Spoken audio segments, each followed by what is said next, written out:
Becca with Red True Crime. You're all crime, huh? So before I get into what I want to talk about tonight, my name is Rebecca. This is my Red True Crime. This is my true crime channel. We talk about true crime and other stuff. And hmm, if you are new here, welcome. And if you've been here before, welcome back. And if you've not subscribed, please do so now. So subscribe, like, share, comment, all that good stuff. So, how can I get into this? Public service announcement time. So here's what I'm talking about. So earlier today, there was a post that was made on another content creators page on Facebook specifically.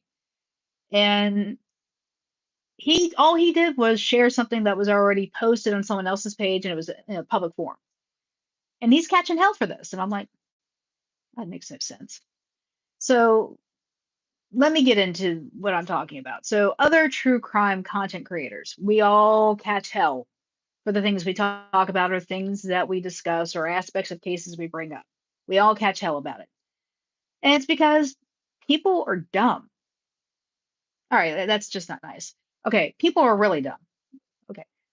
It's because people don't seem to understand that when you post things on social media, when you post things on the internet and where it's public for public consumption, they seem to or tend to forget the fact that it's public and therefore you lose the right to get mad if people comment on it or share it or whatever. Yeah, I don't understand this.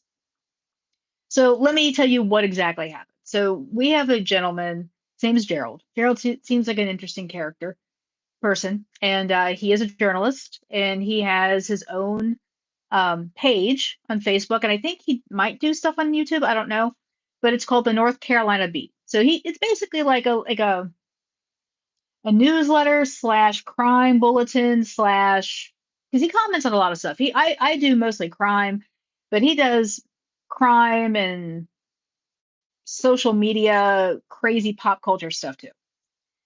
Well, anyway, this woman, her page is called Shakara Writes. Hello. And she posted a very explicit slash inflammatory slash concerning post about something that happened to a member of her family. And I will read that to you because I don't know if I would have posted something like this, or I probably would have written it differently. So Shakara writes, I'm going to put my glasses on so I can read this. Hmm. So, approximately 2 nights ago, my 20 something niece was RAPED by 3 young men for hours in the area of Falls of Noose and Durant Road by a shopping center. Deaf gang affiliated because while abusing her, they kept yelling it. Hello, everybody. And let's see, in the dead end of Morrowcroft Drive. Now, what she's talking about is a situation that happened to a relative of hers, and that was in Raleigh, North Carolina. She was robbed by gun force and even moved her to a secluded location. And she put in parentheses, kidnapped.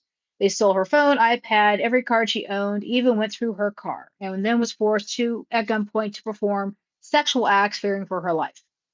These people were facing some heavy ass charges, and with everything in me, I pray to God they all get responsible and bury them. God have mercy, authorities have been contacted. They on y'all sick asses. Lots of DNA, lots of prints, only a matter of time. I am heartbroken, but we will get justice. Promise. Count your days. Anyone with any vital information, go to RPD if you have a heart. RPD being Raleigh Police Department. So this is what she posted. Now, the North Carolina Beat, all they did was repost this post. And then she gets mad and says, hey, I didn't give you permission to post that. Take it down.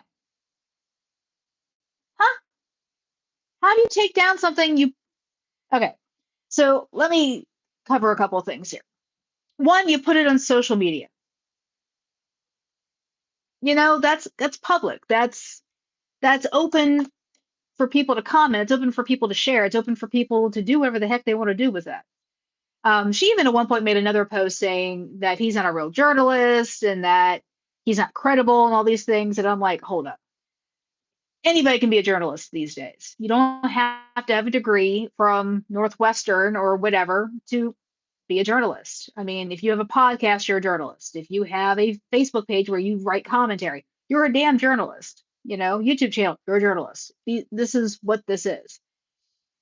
So she puts this on there, and I kind of got mad about it because it's like, you're the one who posted this information. You're the one who put it out there in a public forum to get the word out that, hey, this is happening in Raleigh, which is, I commend her for that. But you posted this. You posted this. So, and I've caught hell. I have talked about cases that the person in question, the victim, had a past. And when they go missing, and people keep saying, why you bring up the old stuff? Well, they're missing and we don't know why they're missing. So everything about them is relevant. The old, the present, whatever is going on, it's all relevant. But people get mad and say, how dare you talk about this? It's gotten to the point with me where I've had people threaten my life. I've had people threaten to have me shut down. I've had people make comments to my kids in social media. I mean, it's crazy. Like, I'm going to court tomorrow because I actually had to take charges out on somebody for cyber stalking. Threaten me and say things to me that were not even true.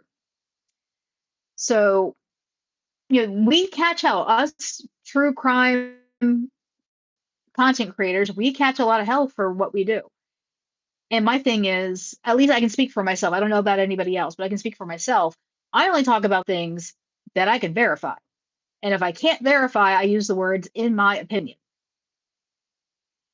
But everything, if I talk about someone's criminal record, if I talk about where they used to live, where they, it's something that's a matter of public record for me to access. Like, all records in North Carolina, for the most part, are available online that you can just access in 2 seconds. That's where I get most of my information. Most of the states across the country now have everything online where you can access the criminal records of most people. Prison records, criminal records, property records. There's a lot of things you can get. A lot of things. So my thing is, if you don't want people talking about you, don't do something stupid. Don't get convicted of a crime. Don't post things on social media for people to take notice and, share around. These are ways that you can, avoid all that. So that's all I'm saying. Because, I'm a journalist. Other people are journalists. We all have things we say. We all have things we comment on. We are no different than CBS News, ABC News, Fox News, CNN. We are no different than any of these people. Some may be more eloquent than others, but we're no different. Like I said, for me, I can only speak for myself. But I don't talk about anything that's not true. And if I can't verify it by a record, then it's in my opinion, and I make that very clear before I say it.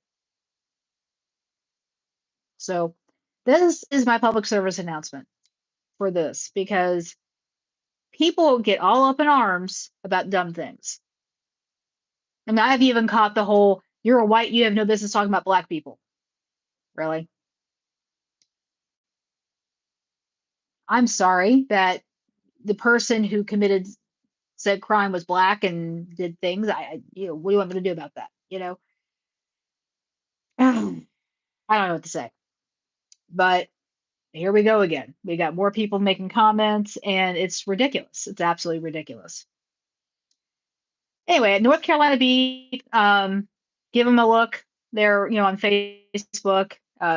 Gerald's an interesting guy. You have the Real Big Rocco. She does a lot of true crime. PI Profit does a lot of true crime. Then you've got myself. We all try to support each other in a way. We all comment on each other's stuff. But I will say again, in regards to the woman talking about her niece's unfortunate incident, this is all alleged. She's going out there saying that this happened to this girl. We don't know. We don't have the proof. Nobody's been arrested. None of this. And again, everything is alleged until people are arrested and convicted of said crime. And this poor girl, if this in fact happened to her, I hope to God she's getting help, mental help, help, physical help and medical help, because I cannot even imagine going through something like that. I can't. And that's going to, if it did happen, that's going to affect her for the rest of her life. So, ah, it's all crazy. But anyway, I am going to hop off right now. And that was my diatribe for tonight is don't do dumb things and make it a matter of public record. So, but this is Rebecca with Red True Crime. I'm going to hop off here. You all have a wonderful evening. And as I always say, be weird, be rude, be safe. And I'll probably be back later on to talk about what is his name? Austin Drummond, the guy that they were looking for in Tennessee that killed 4 people or has been accused of killing 4 people. They have captured him today. So I'll be back once I have a little bit more information on that. But otherwise, everyone be careful, be weird, be rude, be safe. Subscribe, share, like, comment. Please, please, please. It doesn't cost anything. And I'm out. Bye.